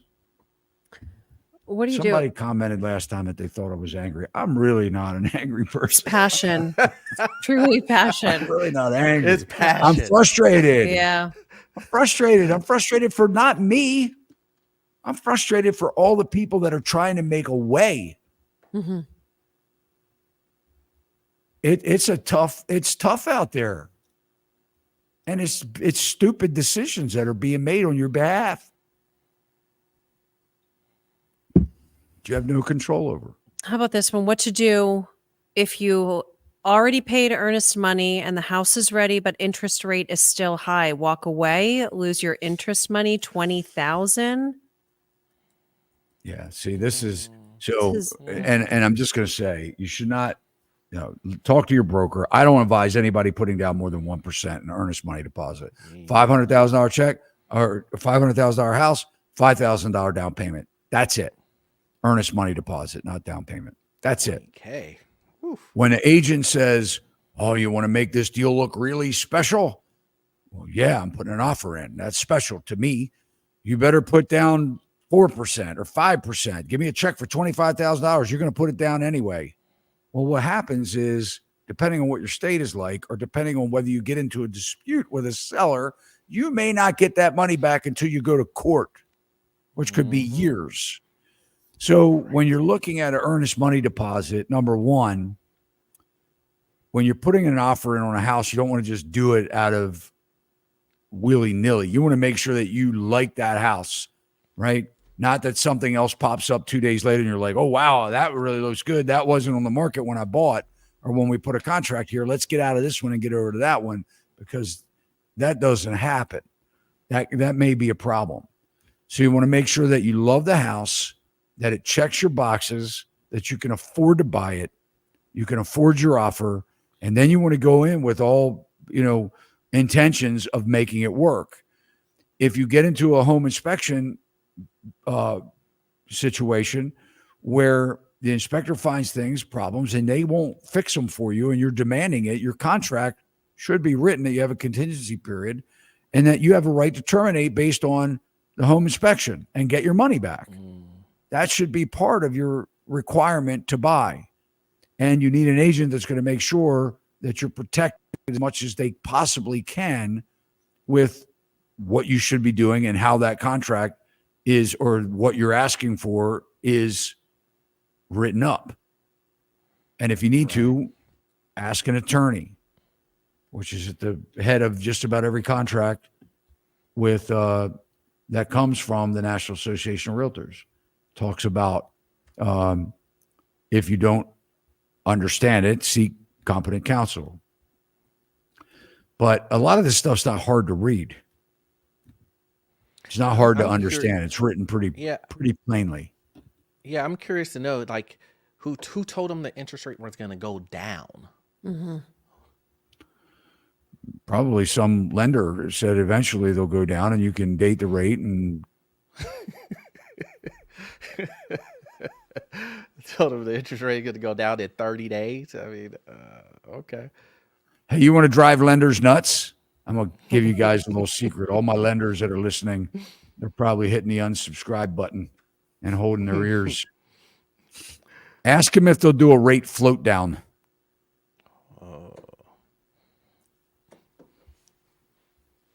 That's a great question, because they're not going to mention that to you. And so what happens is, if you lock in a rate and the rate drops before you close, will they give you the better rate? I had a lender for one of my clients say no, that they didn't do that. And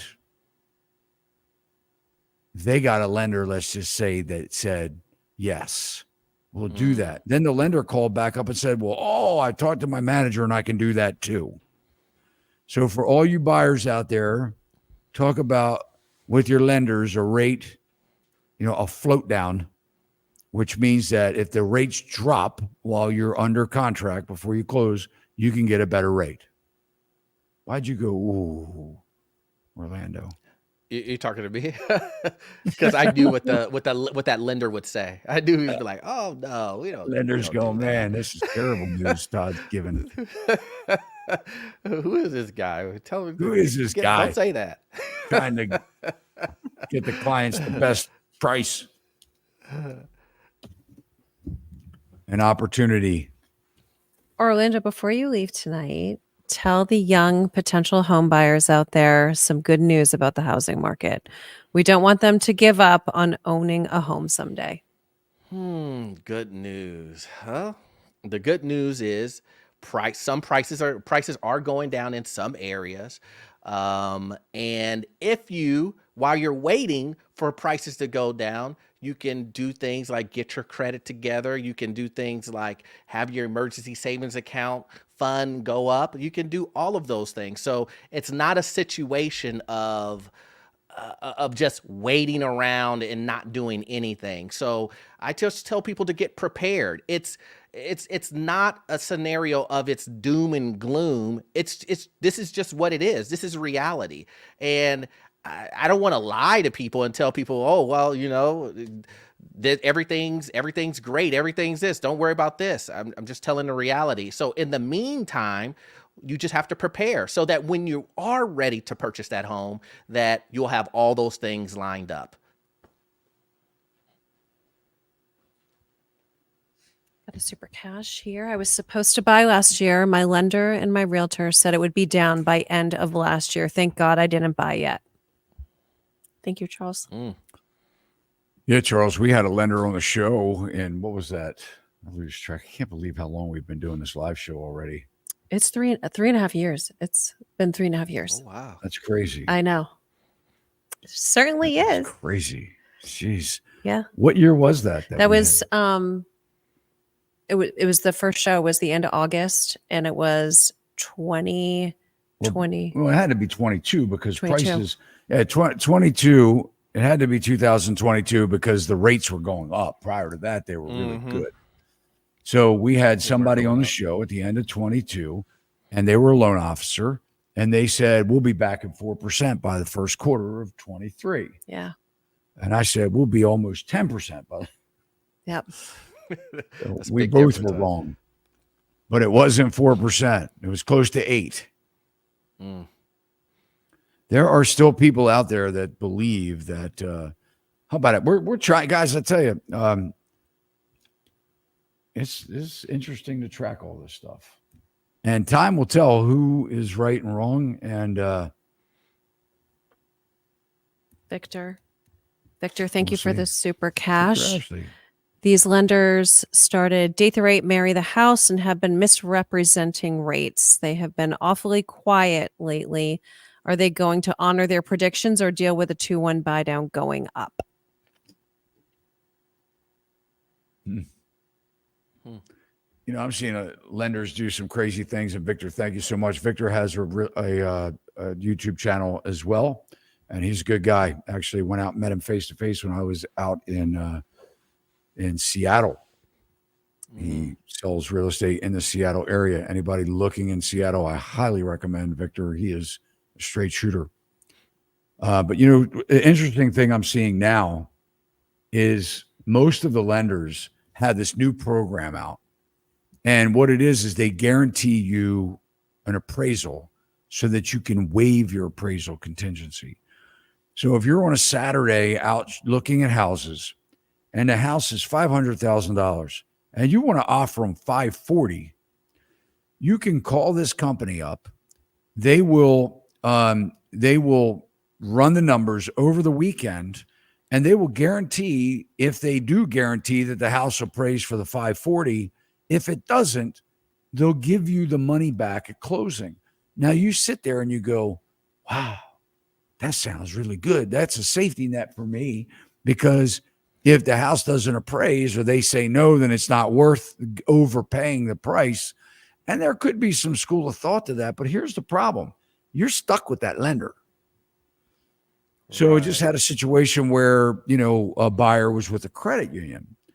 And the credit union was an actual percentage point cheaper over the course of the loan than what was quoted by this company that guarantees the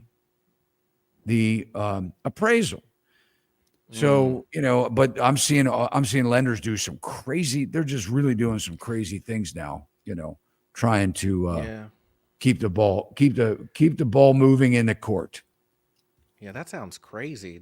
That sounds crazy that you would I don't know, I would feel weird about that, because it seems like the lender is, I mean, it just seems like the lender is like they're going to put you in a bad position just to purchase the house. Like they're like, "Oh, if we can't figure it out, we'll push come to shove, we'll make sure that it gets to that price point." And I'm just not, I wouldn't be okay with that. So I think that just sounds like a horrible idea. Well, they guarantee the price that they give you. They pre-value the property without going inside, and you know, It doesn't make sense. Oh man, I'll tell you what, I'm waiting for somebody to bite on it, and the first lender to have to write $30,000 check at the closing table. I'll tell you what, man, huh? How long that won't be long lived. What we really need to do is get our appraiser back on the show. We need to get Blaine back on the show. Yeah. Yeah, because Blaine, you know, he could tell us what's happening from an appraisal standpoint, whether these houses are being appraised. I'm not seeing any over appraised value gap addendums yet, but we'll see. All right. Orlando, man, it's so fun to be on here with you, man. Man, it's awesome, man. Again, it's, you know, anybody who will listen to me talk about real estate and enjoys it, I'm all for it. So it works out. You got an awesome channel. Oh, thank you, man. I You appreciate bring it. humor into it. That's why they asked you for something hopeful and enlightening. Yeah, we over on my channel, we laugh, we, you know, bring humor into it and try to put that educational spin on it also. So yeah, hopefully people enjoy it, or people do enjoy it. Obviously, if I got a channel, it keeps growing. So yeah. Yeah. Well, I know we've been friends for several years now, so I appreciate our friendship. And so you guys cruise on over to Orlando's channel, show him some love, subscribe to his channel. If you don't know who he is, check out his videos. Really fun. educational, but in a very light-hearted manner. And yeah, we love you, buddy. Thank All right. you, So man. what else we Appreciate got? it. Would we like to do another question? Yeah, let's answer. Give Orlando some questions. Yeah, I will do that. Okay. How about, do you think, Orlando, the next 2 months of inflation data will come in just about the same time as this one?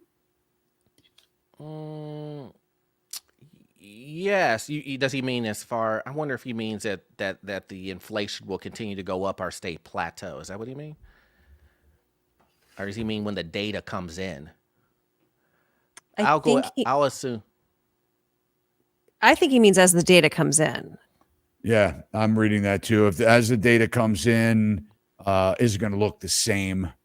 Yeah, I think inflation is gonna tick up. It's gonna continue to tick up. I don't think it's gonna be like a drastic, jump, but I think it's going to show that the Fed that he does, that this whole rate cutting thing that everybody's hoping that he does, and it's going to show him that no, we can't do the rate cutting. Like we got a lot further to go. And I've, on my channel, I've always said that, when to get from that 8 to 5 was going to be fairly easy, but the 5 to the 2 that he wants, it's going to be hard. It's going to be sticky. A lot of that inflation that he has, that we currently have, a lot of that is in housing services, shelter, rent, all of those things. A lot of stuff associated with housing. So he needs to figure out, if we're going to get down to that 2, how we're going to get down to that 2 with all of those things being extremely sticky and high as they currently are.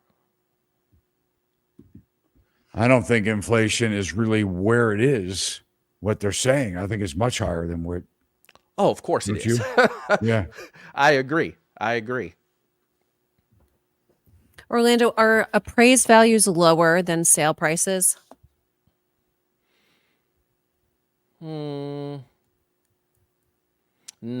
I think what I'm seeing most appraisers do is you'll just see them, instead of saying if the property is valued higher or lower, they'll just go at the sales price. They just say, oh, this is the sales price, and then they do the safe play, which is whatever the purchase price is. That's what I'm seeing. I don't think in the last 3 months, I think I've only had one appraisal that came in lower than the sales price. Just one. So I'm seeing them just the sales, whatever the sales price is what the value is. Yeah, I mean they're not trying to, like you said, they're not trying to over appraise. So if the selling price is $550,000, what I've seen is maybe they'll come back and say it's $555 or something. Mm-hmm. Maybe it'll be $5,000 higher. They don't come back and say, well, it's worth, you paid $550, but it's actually appraised for $575. I never see that. Usually they're just covering it, making sure that they're satisfying the bank, which, by the way, the appraiser works for the bank, not for you buyers out there. Even though you pay for it, they're there to protect the bank's asset. They could care less about you. Got another super cash here from Victor. Thank you, Victor. Thank you, Todd, Melissa, and Joe. Great job, Orlando. Concerning 2-1 buy downs, how is the changing rates affecting the market this new year?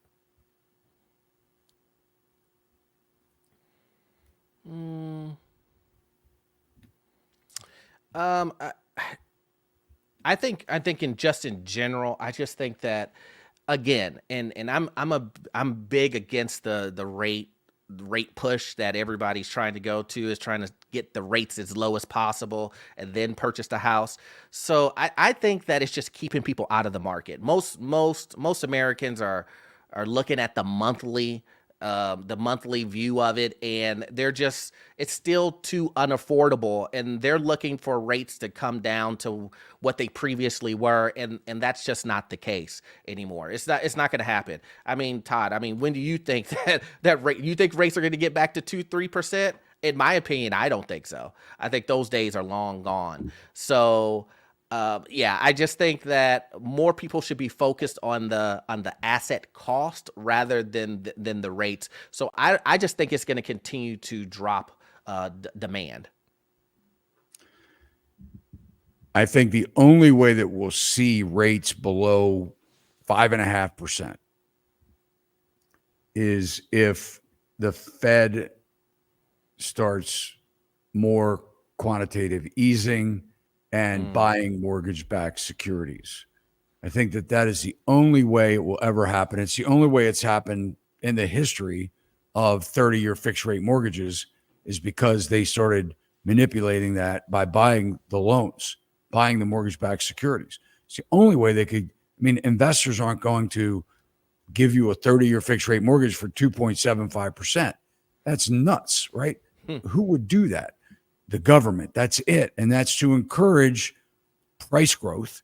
In my opinion, is the whole reason was that they knew darn well what they were doing. They kept them lower for longer. They should have never done that from out of the GFC. We should have learned our lesson back then. They manipulated the rate. They made the rate matter, not the selling price of the house. And talking about homes, they dropped the rate so people could afford more monthly payment. They could afford a higher price. And then everything else is predicated from that. It makes the insurance companies happy because now they get to charge everybody across the board. Even if you bought your house 25 years ago, your insurance rate is going up because the house prices have gone up. So are the repair and replacement costs for that house. So it enabled that all the insurance companies to get more money out across the board. It's enabled every jurisdiction to raise property taxes and charge more money because the home values have gone up. And God help you if you're not protected by homestead credit, tax credits that minimize the amount of increase that they can get out of you in 1 year. But for everybody that owns those rental properties, a commercial property down the street, you're paying more money and you're paying dearly for the manipulation of the rate, the Fed rate. Hey, you wouldn't have been in as much credit card debt as you're in right now had you not started out doing all those improvements to your house and putting them on your cards and your home equity lines of credit, which is a variable rate. You wouldn't have gone out and bought those cars $12,000 and $20,000 over MSRP value. If you try and sell that car, you're stuck with that car until the wheels fall off of it. Yeah. And you're going to spend 5 times the amount of the car repairing it at these dealerships that just suck it out of you when you go to them. There you go, Todd. Todd Sachs for U.S. president. Oh, man. Yeah. Anyway, but we love you guys. And look, I do want to bring you hope in this show. I don't want to just complain the whole time, but it is very hard. It is very hard looking at everything that, and talking to people every single day like Orlando that sees their credit being dinged and sees that they don't have any money in the bank and that they have high debt payments and they're hoping that things are going to change. You're going to have to dig in and make some decisions on ourselves.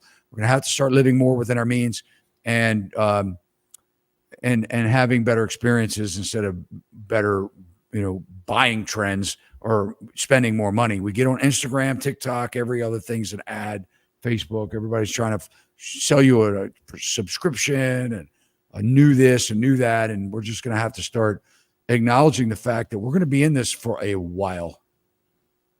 Yeah, it's going to get worse. It's no matter what happens on election day, there is no magic scenario here. We're going to have to go through some tough times ahead, and we're just got to prepare for it, and we'll get through it. So, exactly. Anyway, Orlando, buddy, thanks so much. Thank you. I appreciate it. We'll talk soon, my friend, Melissa. Yeah. Thank you, everyone. Thanks for a great night. Just want to remind you all again, we have an amazing broker referral network. I am happy to help you find an agent in your area, wherever you live across the country. And agents, if you're interested in learning more about becoming part of our referral network, please reach out to me. I spoke actually to 2 lenders today. There are a lot of buyers that need help, and we're happy to help where we can. So ts@sachsrealty.com is how you reach really both Todd and myself. So yeah. You see it first. See you next time. See you next time.